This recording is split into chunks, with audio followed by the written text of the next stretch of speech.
आगे के एग्जाम्पल के बारे में पढ़ते हैं। ये हमारे कितने हैं, 3 कार्बन है और हमारी फर्स्ट और लास्ट पोजीशन से क्या है, एक एक हाइड्रोजन हटा हुआ है।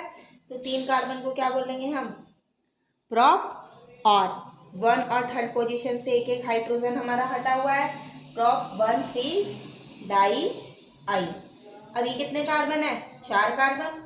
और फर्स्ट पोजीशन से हमारा क्या है, एक हाइड्रोजन हटा हुआ है, तो 4 कार्बन है तो क्या बोलेंगे, ब्यूट। और एक हाइड्रोजन और हटा देते हैं हम यहाँ से, हाँ ये हटा हुआ, देखो 3 ही है ना, बैलेंस पूरी करने के लिए 4 होते हैं। ब्यूट 1,4 डाई आइल। और दूसरा नाम क्या होगा, चारों के चारों क्या है, मिथाइल, टेट्रा मिथाइलीन।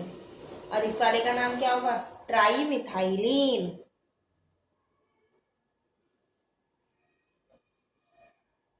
अब ये क्या है हमारा, बेंजीन। बेंजीन ही तो होता है, C6H6 बेंजीन को बोलते हैं।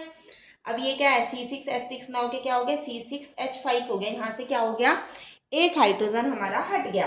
अब जब यहाँ से एक हाइड्रोजन हट गया तो इसको हम क्या बोलते हैं, C6H5 का नाम होता है पीएच। पीएच का मतलब पीएच स्केल नहीं होता, फिनाइल होता है, ठीक है, फिनाइल। अब हमारे पास ये है सी बेंजीन है, बेंजीन के ऊपर CH3 ना होके क्या है, CH2, मतलब कि एक हाइड्रोजन हमारा हट गया।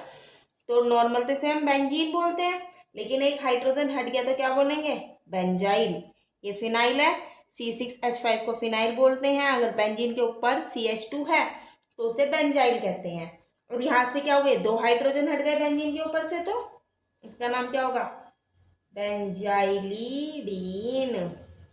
ठीक है। और इसको हम क्या बोलते हैं, बेंजल भी कहते हैं, इसका नाम ये जेड है।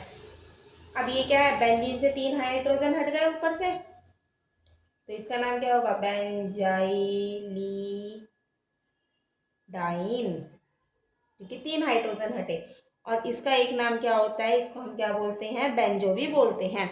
अब हम आगे के कुछ एग्जाम्पल और करते हैं। जैसे कि हमारे पास क्या है, ये बेंजीन की पोजीशन के बारे में आप याद रखो। पहले बेंजीन, ये वाली पोजीशन और ये वाली पोजीशन, इस पोजीशन और ये, और एक ये और एक ये, इसको हम क्या बोलते हैं, ऑर्थो पोजीशन। ये वाली पोजीशन हमारी मेटा पोजीशन कहलाती है, ये वाली पैरा।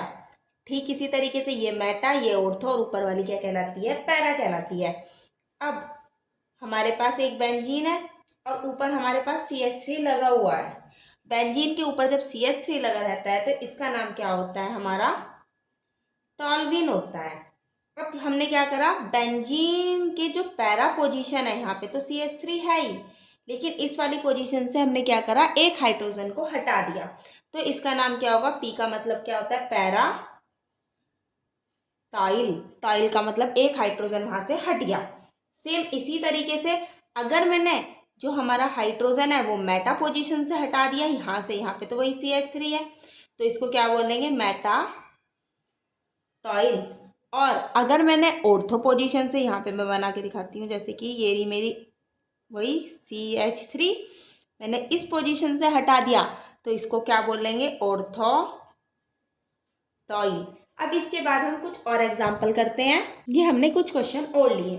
अगर ये वाला जो हमारा ईथर ग्रुप होता है, अब इसका नाम क्या होगा, हमारा OCH3 को हम क्या बोलते हैं, मिथॉक्सी बोलते हैं, ऑक्सी। अब ये क्या है, OC2H5, तो C2H5 को क्या बोलते हैं, यहाँ पे कुछ भी लगा हुआ है वो हमें बाद में देखेंगे। C2H5 को क्या बोलते हैं, एथ, और ऑक्सी O के कारण आ गया। ये हमारा फिनाइल है और उसके साथ O जुड़ा हुआ है तो हम इसे क्या बोलेंगे, फिनॉक्सी। अब ये मेरे पास 2 कार्बन है, दोनों कार्बन के साथ मेरे साथ एक के साथ क्लोरीन और एक के साथ ब्रोमीन जुड़ा हुआ है। अब हमको देखना है, ये इसका नाम ये भी हो सकता है 1 क्लोरो, और क्या कहते हैं 2 ब्रोमो। टोटल कितने कार्बन है, 2, और एक हाइड्रोजन भी हटा हुआ कार्बन से, ब्रोमो इथाइल। और या फिर हम इसको ये भी लिख सकते हैं 1 ब्रोमो 2 क्लोरो इथाइल, कुछ भी लिख सकते हैं।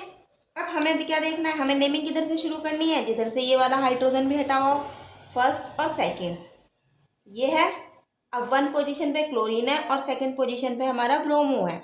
अब 1 टू अल्फ़ाबेट के हिसाब से जो बी है वो पहले आता है, तो ना तो ये सही है ना ये सही है, क्योंकि यहाँ पे बी हमारा बाद में है और यहाँ पे ब्रोमो फर्स्ट पोजीशन पे है। तो इसका करेक्ट नेम क्या होगा, 2 ब्रोमो और 1 पोजीशन पे क्या है,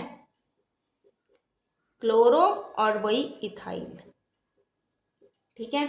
अब जैसे कि हमारे पास ये है, यहाँ से एक हाइड्रोजन हमारा हट गया, तो 1 2 3 4 काउंटिंग इधर से आएगी। टोटल 4 कार्बन है, अल्फ़ाबेट के हिसाब से बी पहले आता है, तो 2 और 3 पोजीशन पे हमारे बी आ रहे हैं, तो 2,3 डाई ब्रोमो और 1 फर्स्ट पोजीशन पे क्या है हमारा क्लोरो, 1 क्लोरो और टोटल कितने कार्बन है 4 और एक हमारा हाइड्रोजन भी हटा हुआ है तो ब्यूटाइल।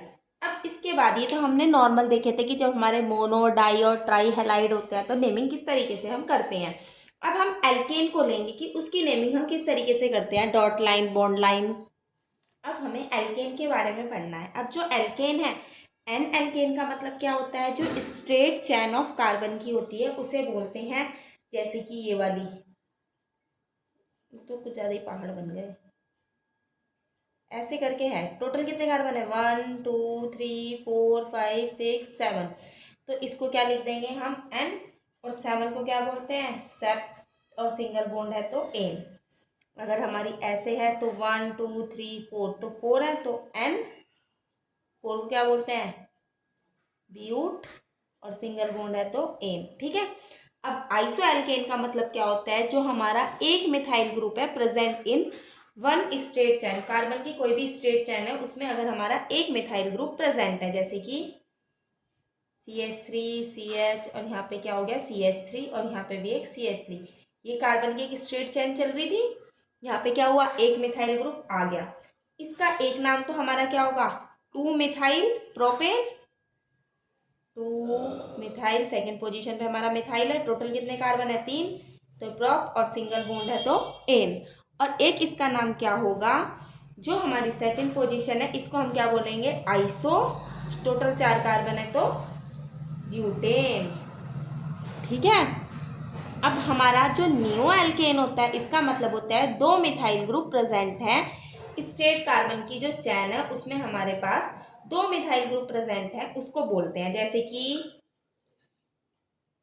ये कार्बन की चैन है, एक मिथाइल ग्रुप यहाँ आ गया, एक मिथाइल ग्रुप यहाँ पे आ गया, इसको बोलते हैं। ये भी CH3 कार्बन की बैलेंस पूरी। अब इसका नॉर्मल नाम क्या होगा 2,2 डाई मिथाइल और 3 कार्बन है तो प्रोपेन, और एक इसका नाम क्या होगा नियो, टोटल कितने कार्बन है 5 कार्बन है तो नियो पेंटेन।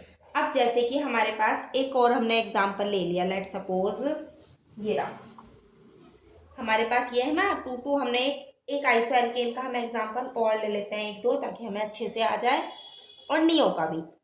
अब हमने आइसो के एग्जांपल में ये लिखा, जैसे कि अब 1 2 3 4 कार्बन है और नेमिंग इधर से शुरू करी तो इसका नाम क्या हो जाएगा 2 मिथाइल ब्यूटेन, और एक इसका नाम क्या हो जाएगा आइसो ग्रुप है, क्योंकि एक ही मिथाइल होता है तो उसे क्या बोलते हैं आइसो। टोटल कितने कार्बन है 5, 1 2 3 4, एक ही वाला कार्बन 5, तो इसे क्या बोलेंगे आइसो पेंटेन। ऐसे ही अगर हमारे पास इस तरीके की चैन है 1 2 3 4 5, तो इसका नाम क्या होगा 2 मिथाइल पेंटेन, और आइसो के लिए 1 2 3 टोटल 6 है तो आइसो हेक्सेन। अब जैसे कि हमारा न्यू है, न्यू का अगर हमने एक और एग्जांपल ले लिया, लेट सपोज ऐसे करके,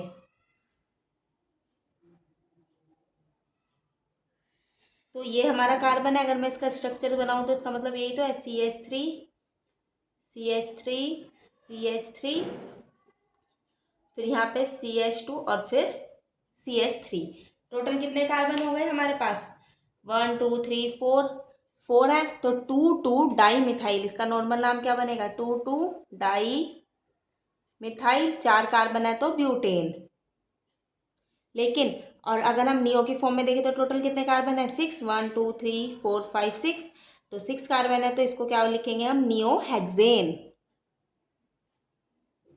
अब हमें एक नोट लिखना है। जो हमारा नोट है उसमें क्या लिखना है हमें कि जो हमारे पास, हमें एक नोट लिखना है। नोट में हमें लिखना है कि जो हमारे आइसो और नियो, ये वाले जो दोनों होते हैं हमारे पास, आइसो एंड जो हमारे नियो होते हैं, वो प्रीफिक्स की तरह हमारे यूज़ करते हैं। जो आइसो और नियो प्रीफिक्स होते हैं are applicable up to 6 carbon containing alkane. ये हमें याद रखना है। अगर हमें आइसो और नियो प्रीफिक्स को एप्लीकेबल करना है तो वो 6 कार्बन कंटेनिंग एल्कीन होनी चाहिए। अब इसके बाद हम नेक्स्ट एग्जांपल और करेंगे।